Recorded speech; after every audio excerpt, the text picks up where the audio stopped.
Hello, आज के video में हम सीखेंगे क्रॉप टूल और स्लाइस टूल का इस्तेमाल।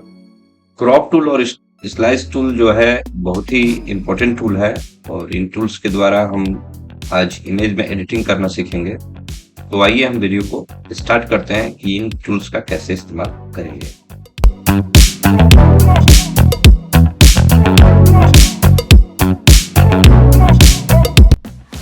सबसे पहले हम जान लेते हैं क्रॉप टूल। जैसा कि आपने वर्ड, एक्सेल या पावर पॉइंट यदि सॉफ्टवेयर पढ़ा होगा या आप एंड्रॉयड मोबाइल वगैरह चलाते हैं तो क्रॉप टूल का नाम जरूर आपने सुना होगा।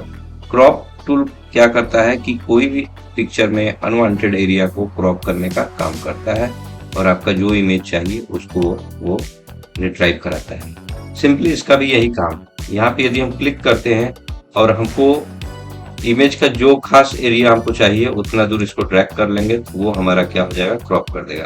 अब आप सिंपली आपको सिर्फ एंटर प्रेस कर देना है, वो एरिया क्रॉप हो जाएगा और जो एरिया आपने सेलेक्ट किया है वो आपका इमेज बन जाएगा। कंट्रोल जेड प्रेस कर देंगे ताकि क्रॉप हट जाए। तो इस तरह से क्रॉप टूल के द्वारा कोई भी जो एरिया आपको चाहिए उस एरिया को सेलेक्ट कर सकते हैं और सेलेक्ट करने के बाद उसको अप्लाई कर सकते हैं।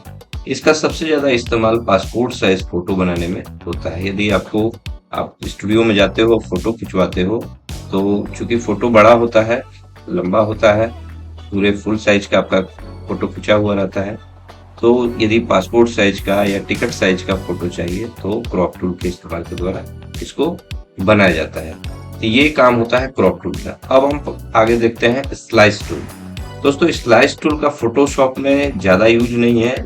यदि आप वेब डिजाइनर है, वेब डेवलपर है, तो उसमें आपको फोटोशॉप में स्लाइस टूल और स्लाइस सेलेक्ट टूल, ये दो टूल होते हैं।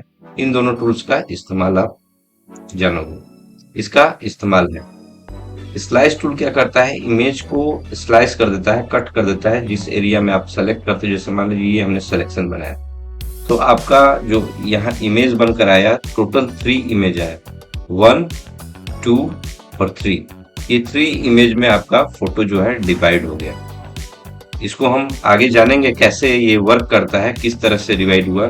किसी भी इमेज को छोटे छोटे पार्ट्स में डिवाइड करने के लिए हम इसको वेब साइट पर रखने के लिए हम ये स्लाइस टूल का इस्तेमाल करते हैं। इसके अलावा जैसे अभी हमने वर्टिकली स्लाइस किया, अब हम वर्टिकली स्लाइस करेंगे चूंकि हमने हॉरिजॉन्टली स्लाइस कर लिया है। अब जैसे ही हमने यहाँ क्लिक किया, ये हमारा फोटो जो है आप देख लीजिए कितने एरिया में बट गया। टोटल 7 एरिया में डिवाइड हो गया। यहाँ पे नंबर भी दे रहा है, जैसे ये 1 नंबर है, ये 2 है, ये 3 है, 4 है, 5, 6 एंड 7। इसके अलावा आप चाहो तो और भी स्लाइस कर सकते हो। जैसे मान लीजिए यहाँ से हम और स्लाइस करना चाहते हैं, यहाँ पे हम गए और क्लिक करके हमने इसको स्लाइस, यहाँ से ये एरिया जो है हमने स्लाइस कर दिया। तो आप जितना स्लाइस करना चाहोगे उतना इस फोटो का जो पार्ट है वो कटते जाएगा और उतना फोटो बनते जाएगा। आपने स्लाइस कर लिया। अब देखिए सेकंड जो टूल है स्लाइड्स सेलेक्ट टूल, ये क्या करता है, ये सिलेक्शन को घटाने बढ़ाने का काम करेगा। जैसे जैसे आप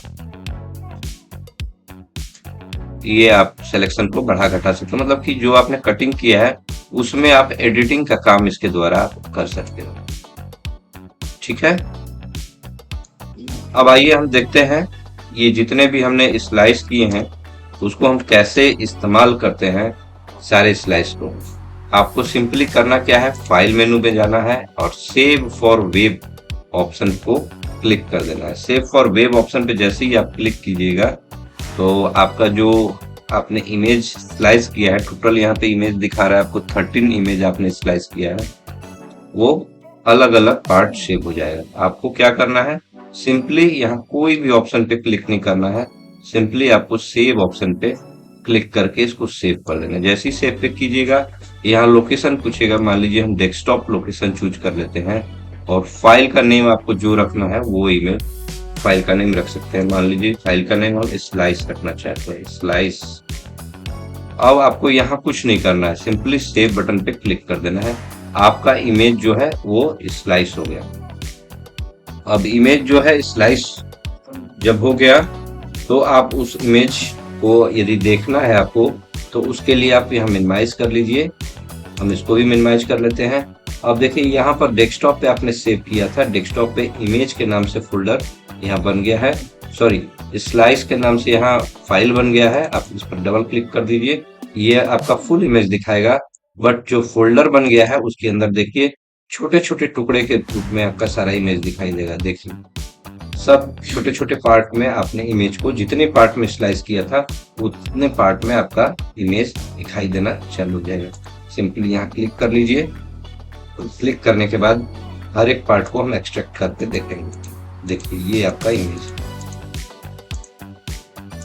ये वर्क है स्लाइस टूल का। स्लाइस टूल के द्वारा हम जितने भी इमेज हैं उनको कट करके स्लाइस करके अपने वेबसाइट पे डेवलप कर सकते हैं। तो आई होप आपको ये जानकारी अच्छी लगी होगी। आज हमने सीखा दो टूल्स के बारे में, crop tool passport size photo कैसे बनाना है या इमेज का अनवांटेड एरिया को कट कैसे करना है, और स्लाइस टूल ये भी कटिंग करने का काम करता है, बट इसका जो इमेज के द्वारा जो कटिंग होता है इमेज पे वो वेबसाइट पे डेवलप करने के लिए इमेज के छोटे छोटे टुकड़े यदि आपको इस्तेमाल करने हैं, आपको यूज है उस इमेज के छोटे छोटे पार्ट्स का, आप कोई प्रोजेक्ट बना रहे हो, कोई एनिमेशन का प्रोजेक्ट बना रहे हो या पावर पॉइंट में कोई प्रेजेंटेशन बना रहे हो और इमेज के छोटे छोटे टुकड़े यदि आपको चाहिए तो आप यहाँ पर फोटोशॉप में स्लाइस टूल का इस्तेमाल करके इमेज को छोटे छोटे टुकड़े में आप कट करके स्लाइस करके आप यूज कर सकते हैं। आई होप आपको आज की जानकारी अच्छी लगी होगी। मिलते हैं इसी तरह नए वीडियो और नई जानकारी के साथ, तब तक के लिए धन्यवाद।